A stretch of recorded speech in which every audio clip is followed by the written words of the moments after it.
Hey, what's up, y'all? It's Steve again, Harmless Rebel. Been a little while since I did a video. I've been on vacation for the last little over a week, and I'm back, and it's time to knock out a few videos, get caught up. I've got a huge stack of stuff to show. This is going to be a country update. I haven't done a country update in, it feels like forever. I'm always listening to country, and I just wasn't setting it aside to show, so decided to pull some, not pull some stuff out, but show some of the stuff I've been listening to. And I'm going to start with what may be my record of the year so far. If you guys haven't checked out Margo Price, highly recommend checking her out. Even for y'all that aren't real hardcore into country, she does a really good mix of Americana, country, pop, and in this new album, there's a lot of sight guitar in here. And her husband are one of the best songwriting teams out there right now, right up there with Jason Isbell and his wife, Amanda. I can't think of what Amanda's name is. Actually, her name's right here. Hang on, Amanda Shires. Sorry. So Margo Price and her husband wrote most of the songs on here. I believe there's one cover and one other song written by somebody else. But for the most part, it's their own writing. This is her fourth or fifth album. She's also done a couple live albums. I've got everything that she's released. They did a vault, Third Man Records vault of her live that's really killer. So as soon as I saw she had a new album was coming out, I pre-ordered this one. This one's from her website. I don't remember what color it is, but it comes with a signed 10-inch photo. I don't know why. This is something I've seen a lot of people doing lately. I prefer signed covers. I think that's the way artists should be doing it. But if you're going to do a signed insert, at least do a 12-inch insert. I don't frame any of my signed country stuff. If I had a Johnny Cash or something, it would be framed. But in general, most of the stuff that's on my walls, 99% of it's metal. But and even some of the metal stuff I've been getting lately, it comes with a 10-inch insert. Anyway, this album is just fantastic. Even the song that I thought I wasn't gonna love, I heard that she's pro-abortion. I'm not. And she wrote a song about abortion, but the way she did it was really smart. It just talks about what's going through a lady's head, a woman's head that would lead her go in that direction. And of course, she uses a very it's a junkie that's living on the streets, and the justification that's going on in that person's head. They don't say whether the abortion happened or not. Just that mindset, and it turned out to be a really well written record, or a really well written song. Sorry. Highly, highly, highly recommend checking this one out, though. Regardless of what style you're into, if you like that sight guitar, it's here. Just a fantastic band, fantastic album, and it is probably my favorite record of the year so far. Next up, this one came out maybe 6 months ago.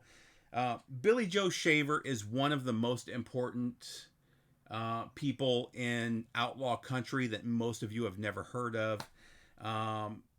He wrote most of Honky Tonk Heroes for Waylon, which is one of probably the 5 best country music records of all time.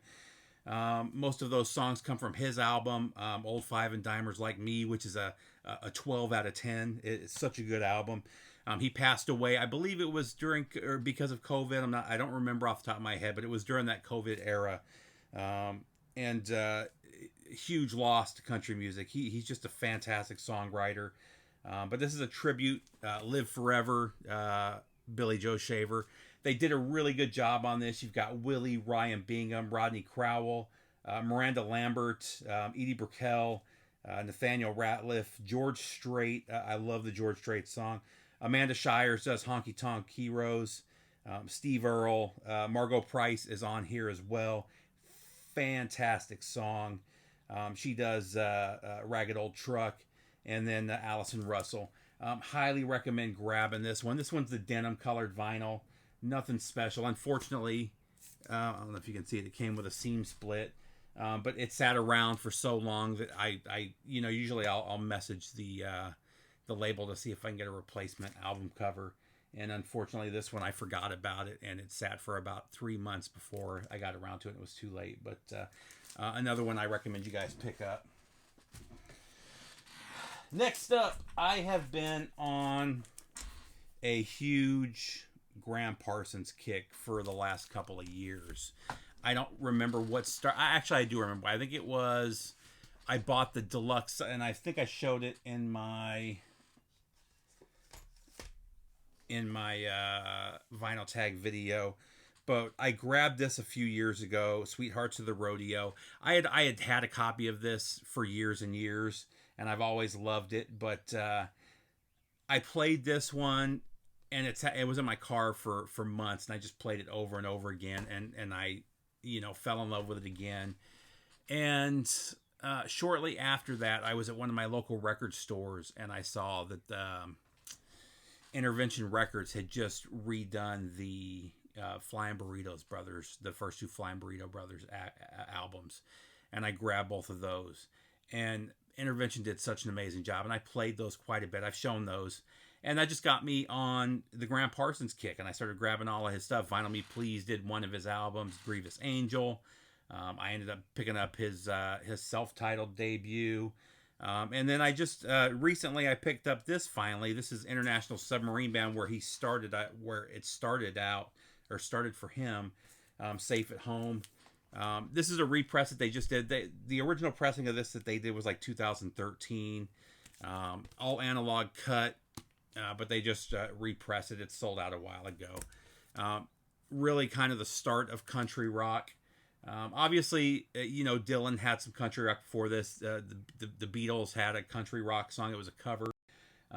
Those are usually credited with kind of getting it started, but he was really the guy that pushed it to the next level with this album, followed by Sweethearts of the Rodeo, followed by Flying Burrito Brothers, and then, of course, followed by his debut and his second album before he died. So, anyway... really good. You still hear a little bit of the Psych in here as well, but finally have that one on vinyl. Happy to have it. Next up, a little David Allan Coe. This is one that I was missing. This is an album he wrote for his son called Son of the South. Tyler's is it Tyler Coe? That doesn't sound right. What is his name? Yeah, it is Tyler. Anyway,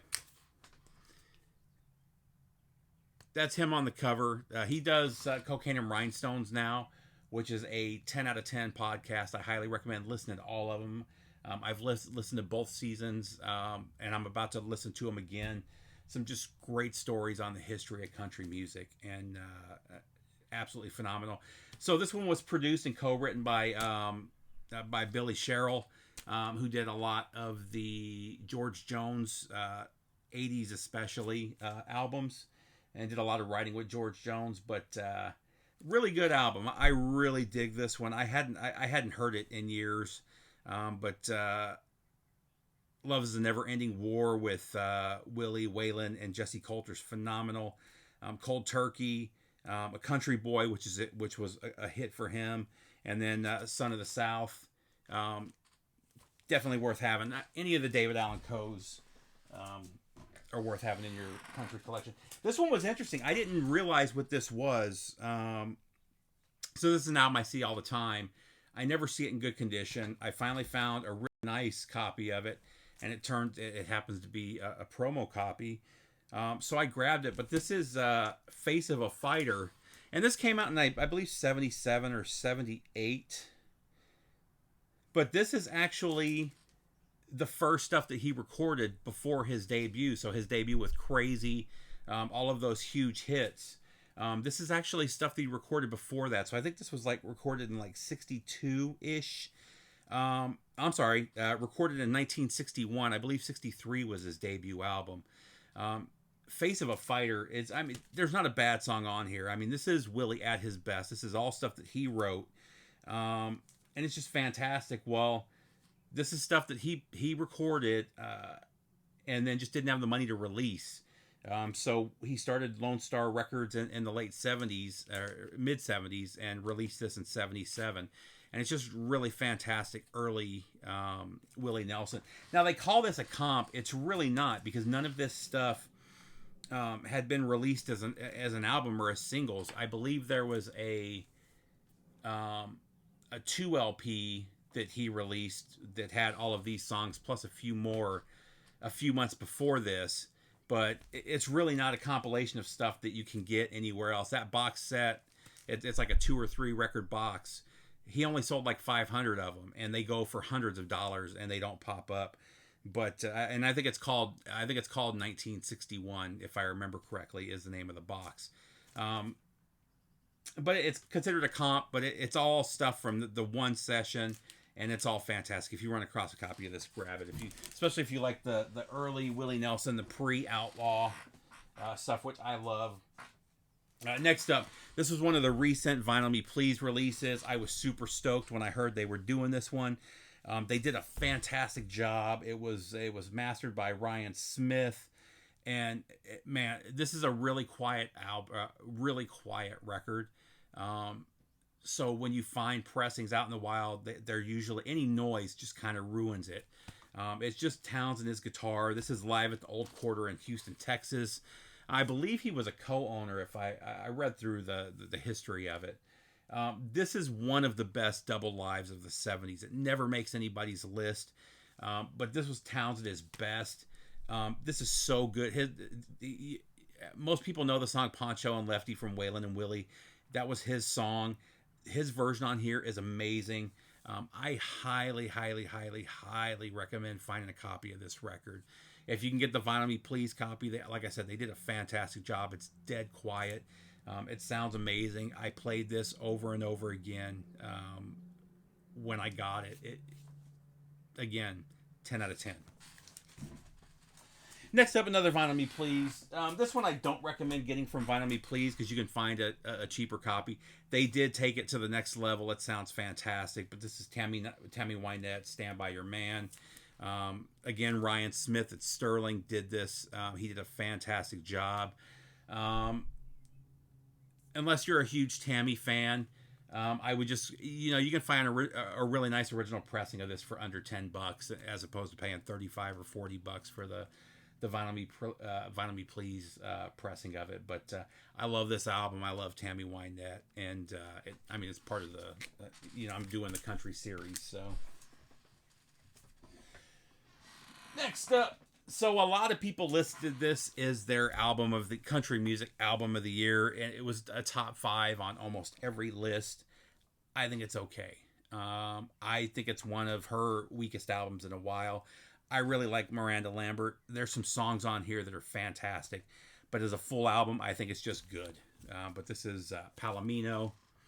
Like I said, if you love Miranda Lambert, you're going to love this.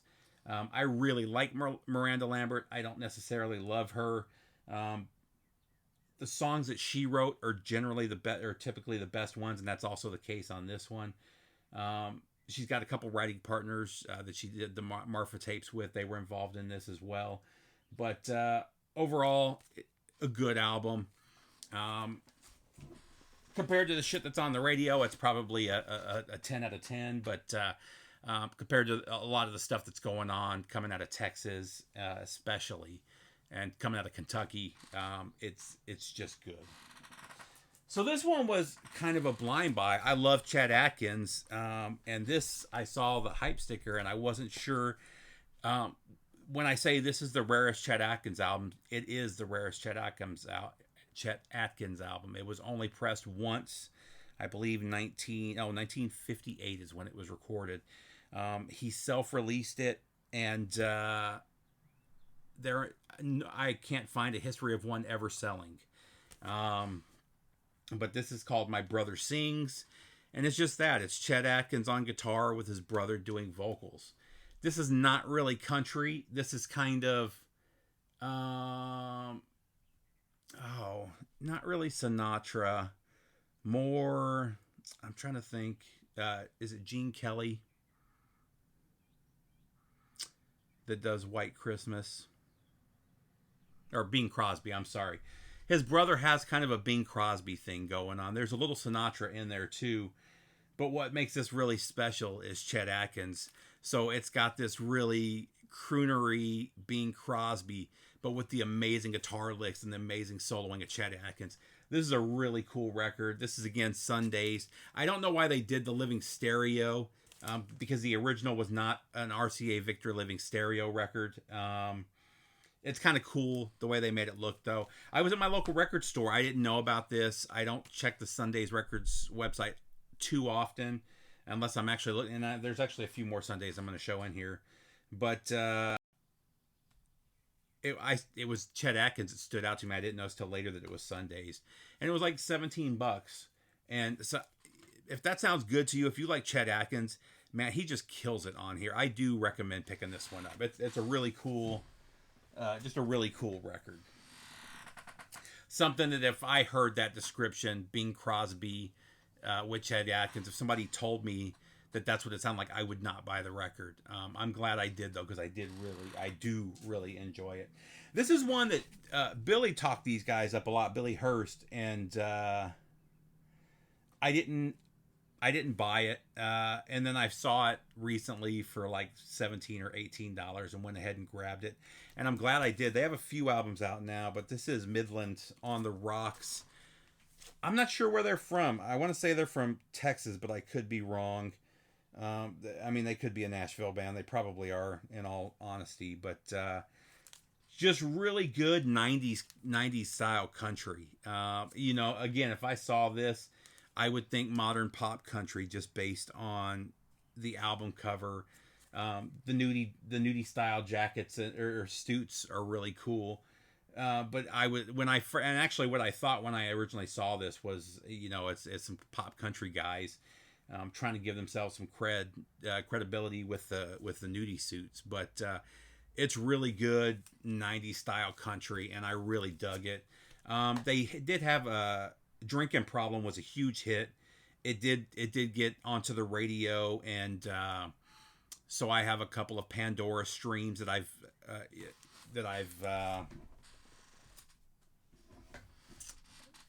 what's the word I'm looking for? Some that I've kind of cultivated over the years with the thumbs up, the thumbs down. So it only plays stuff I like, and that song pops up on a couple of the different stations that I've curated. Thank you. Curated is what it was. Another one that disappointed me this year, was this 2023? I just got it a couple weeks ago. So it was recorded in 2022. It was just released, though. This is the new Elle King, Come Get Your Wife. I ordered it direct, signed. Elle King's first album was 10 out of 10. It was this really cool, swampy blues country mix. Really swampy guitars, beautiful, dirty guitar sound, and I really liked her first album. She had that hit X's and O's, that a radio pop hit. That was the only real pop song on that album, though. The rest of it was really bluesy country, with a little pop edge to it. Her second album I didn't like as much. Leaned more into the country. The blues guitar wasn't really there like it was in the debut album. And this one, she's been touring with Miranda Lambert. Miranda Lambert appears on this and co-wrote a song with her. She's completely sober in this one, which is not always, I hate to say that it's not always the best thing when an artist gets sober. Their music tends to suffer, unfortunately. This is, again, kind of like the Miranda Lambert. This is good. It's not great. There's a couple songs on here I really like. As a whole, though, I just think it's a good album. I think she's leaning more into the country pop area, and it's just, I just don't like it as much as her first album, definitely, but as much as her first two albums. If you liked her first two albums, it's still worth grabbing. I'll still listen to it, probably. If I listen to one of her other albums, I'll throw that one on too, but it just wasn't as good as the first two. Just a few left, a few classics, more gunfighter ballads and trail songs from Marty Robbins. This is his follow-up to one of the all-time great country albums. This one is just as, maybe not just as good. It's if the first one was a 10 out of 10, this one's like an 8.5 out of 10. What was a huge hit off of here? San Angelo was big. Streets of Laredo was the other big song off of here. This has been the hardest album to find. I have a first pressing 6i of the original and found a first pressing 6i of this one. This one looks super clean, but it's kind of noisy even after multiple ultrasonic cleanings. So I will keep looking out for a little bit nicer copy. But I got this one for like $15. It looks really nice. The album cover is fantastic. So maybe I'll find one with a beat up cover and a little bit nicer record. But just one of those classic records that anybody in the classic country should have. Next up, As Long As I Love, Dolly Parton. I believe this one was 69 or 70. Yeah, 1970. The first 10 years of Dolly Parton, there's not a bad song. You can't go wrong with any of her early stuff. And even into the 80s, every album has songs that I love. But her songwriting that first 10 years is just some of the best country songwriting out there. And really happy that I ran across this. I mean, this was in mint condition for $15. And the Dolly stuff is getting really hard to find now. Oh. And last but not least, I'm going to show one record, but there's two that I want to discuss here. This is 1958, Johnny Cash and the Tennessee 2. This was at Town Hall Party. Town Hall Party was a radio show similar to the Louisiana Hayride or the Grand Ole Opry. This was obviously much smaller than those two. Not nearly as important as those two, but this was Johnny before he really blew up. He was just starting to get big here. It's him, Luther, and Marshall. Excuse me. What's cool about this is he had just been signed to, was it CBS that he was on? Oh, let's see.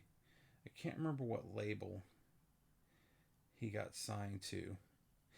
But this was his first album, his first major label debut hadn't come out yet. He had just finished recording it when he did this show. So almost all of this, there's one or two new songs on here for the time. What was it? Johnny. Oh no. That's gonna drive me nuts. Don't Take Your Guns to Town, off of his major label debut. This is the first time he played it live, which was a huge hit for him. What's cool about this, though, is this is mostly he hadn't written that many songs yet, so you have a lot of the early Sun stuff, like It Was Jesus, that he just never did live again. And there's a few songs on here that are like that. So this is definitely worth picking up. Again, Sundays. Sundays also did one called Johnny Cash and the Tennessee 2 1959. What's really cool about that one was it's the first, it's believed to be the first recording with Johnny. It's Johnny and the Tennessee 2. However, they use the house drummer, and it's thought to be the precursor to the Tennessee 3. Because about a month after he did the 1959 show, they hired a drummer, and it became Johnny Cash and the Tennessee 3 from that point on, and he had a drummer. So that was very, very cool. And also, what was his name? Also, Carl Perkins was in the show too, and they did a little stuff together, and it's believed that's the first time that they did anything together too, which is kind of cool. But outside of knowing each other from Sun, but really interesting. These are archival. They're not the best sounding recordings. It's just they were archival is basically you clean up an old recording and save it for posterity. That's basically what these are. They're really cool though, and really worth grabbing if you're a Johnny Cash fan. But that's it, guys. I hope everybody's doing good. I will get something else together soon. I have some miscellaneous vinyl to show, some more metal as always, and try to get the live stream going more consistently. Last week I was out of town, and the week before that I had something going on Monday night. I'm going to try to do it Monday nights though, because there's not anybody else that I really enjoy doing live streams at night. So hope everybody's doing good. Again, take care, VC.